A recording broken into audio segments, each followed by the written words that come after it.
Hello guys, I am Jen Carew. I am from alleybeans.etsy.com. I am here for another do-it-yourself video. Today I will be doing a Lariat necklace, or known as a Y necklace. They are great because they're adjustable, they're super lightweight, they go with a lot of things, they're very boho. So you can, as you can see, you can kind of slide them up to turn them into a choker type charm. You can bring them down.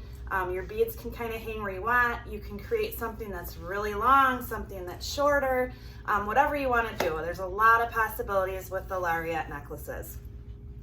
So today what I'm going to be doing is I'm going to be using a 5mm wide, nice quality leather piece of cord here.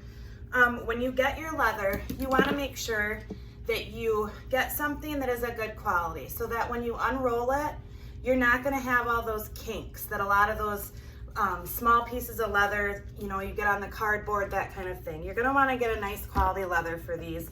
It'll pay off in the end. It's going to make your work easier and it's going to look a lot nicer and more professional. What I did here is I'm going to point you down here like this, and I'm going to show you that I measured here probably about a 60-inch cord. Now again, when you come up, it's really going to be 30 inches because you're always going to want to double your Lariat necklaces.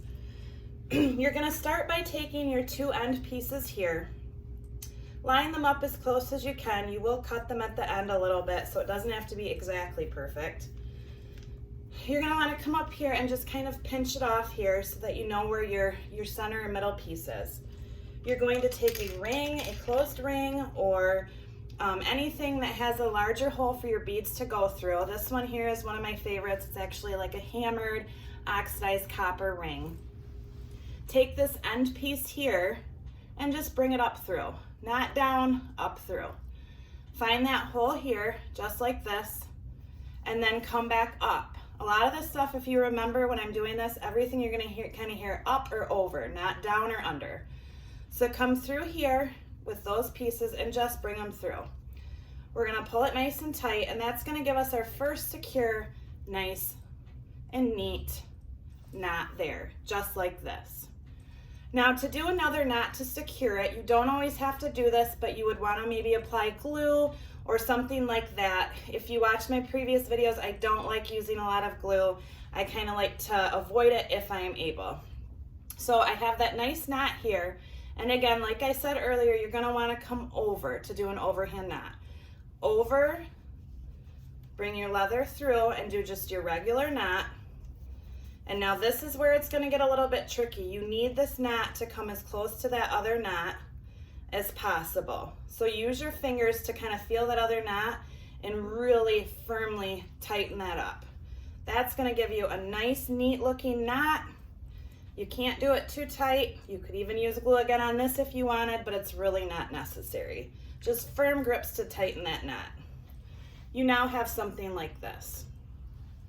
Now is when I'm going to come in with my beach stones. But before I do that, I'm going to look at my ends and decide where I want these to hang.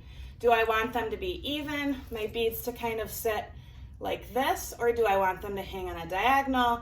A lot of times I like to do a little bit of uneven pieces here at the end because I feel like with your beads it shows them off a little bit more and it just kind of gives it a cooler look. So I'm just going to take the one that's already shorter and just make it a tad bit shorter. Not much, just a little, probably 2 inches or so. Now I'm going to take what I use as my beach stones. These are hand-drilled beach stones. I do all these by myself. I sell them in a bulk supply. They're great for these. They make things really earthy, rustic, beachy. They're really cool looking and so unique, obviously, as they are all one of a kind. When you look on my website, if you're looking for these stones, you're going to want to look for ones that say larger holes or one with a 4mm diameter hole or above. A lot of my stones are 2mm. Make sure you get the stones with a larger hole. If you're working with something, as you know, this is 5mm, you have to be able to get your material or your cord or chains or metal or whatever through the stone. So make sure you check those diameters out before purchasing. So you're gonna wanna come in here and take your first stone. I'm actually gonna use a couple rustic discs that I found, and I'm gonna use those first just to kind of show the bead off a little bit more and just give it a little bit more character. I'm going to take my first bead, I'm going to kind of fold that leather over so it goes through a little bit easier, and I'm just going to kind of work it through until I can get it into or out of the other side here. I'm going to try to pinch it off here. I have to do it a little bit more. Just keep pushing until that leather comes through. If you need to, take your needle nose pliers and just help it out. Now I'm going to take one more disc to kind of finish that off. Again, you don't have to do that, and if you don't prefer stones, you can use any beads that you want as long as they have that larger hole or a hole to fit your cord. I'm going to bring that up, and it's going to look somewhat like this. Now we need to do another overhand knot so that this is secure. So I'm going to come down here, and again, I'm going to go over. I'm going to come like this here. Just give it a nice pull, kind of where I want it to be. I don't want to lose a lot more of my leather, so I just kind of got to work my fingers to get that where I want to be. Just keep tugging. Get it nice and firm there. Bring it down, and the first one is complete. I'm going to do and repeat the exact same thing to the other side. So I'm going to take my beads, my disc here, I'm going to put it through the hole, kind of bend that leather to make it a little bit easier. Find the other stone I want to use. I'm going to bring this one through, giving it a nice big push all the way through my stone here. Take my needle nose pliers again and kind of work that leather through, bring it up to the other disc or bring the disc down to the stone. Find your last one here. Do the exact same thing here. Bring that up so you can do your knot. I'm going to look at the other one here and just kind of see where it's at here. So I'm going to do my overhand knot again. I'm going to come back and around, or up and around, through. Use my fingers to bring that knot about where I want it. And then a nice firm pull. Bring that down. I'm going to match these little pieces up together here really quick to see where they're at so that they're kind of even. Nice and neat. Come down, trim those off. And now you can see you have your little beads there. They are very cool. Like I said, those beach stones are just so earthy. So now you have your lariat tied up here, tied down here. If you take your display here, I will kind of show you how it works. It's a little bit hard because it's a little bit smaller than your regular neck, so it's kind of hard to show how that would work. But you would bring it up here.